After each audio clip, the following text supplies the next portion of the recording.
The knock came just after sunrise, sharp and official. Two deputies stood on my porch, hats low, hands resting near their belts. One of them cleared his throat and said they'd received a complaint. I was trespassing on private property and needed to vacate immediately. Behind them, across the narrow inlet, I spotted Karen, arms crossed. Lips curled in triumph, standing on the dock she claimed was community-owned. I almost laughed. That lakeside cabin had been in my family for 4 generations. The land wasn't just ours. It was foundational. My great-grandfather didn't merely buy acreage.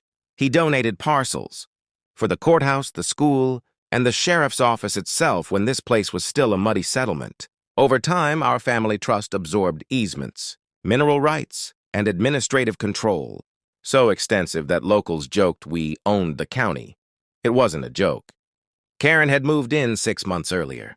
Fresh from the city, loud opinions and louder assumptions. She'd decided the cabin violated HOA rules that didn't apply outside her subdivision. When letters failed, she escalated, called the police, claimed forged deeds, pushed for an eviction. I invited the deputies inside and poured coffee. Calmly, I asked them to check their system for parcel 14B, shoreline to ridgeline. One deputy's eyebrow lifted as he scrolled. Then he scrolled again.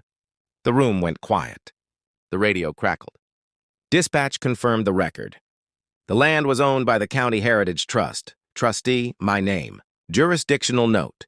Exempt from HOA authority. Private enforcement prohibited. Outside, Karen's confident posture wavered. She marched over, insisting there must be a mistake, that she'd spoken to someone. Downtown, the senior deputy stepped onto the porch and asked her for proof. She had none, just printouts from an HOA Facebook group and a shaky map screenshot. What she didn't know was that her call triggered a compliance review, filing a false report, harassment, attempted unlawful eviction. By noon, she'd been cited. By evening, the county issued a formal notice banning the HOA from asserting authority beyond its boundaries. The next weekend, I repaired the dock Karen had claimed and opened the cabin for a charity fundraiser benefiting the local school on land my family had given generations ago. Karen moved out 2 months later. The cabin stayed. The lake stayed quiet. And the county? Still home.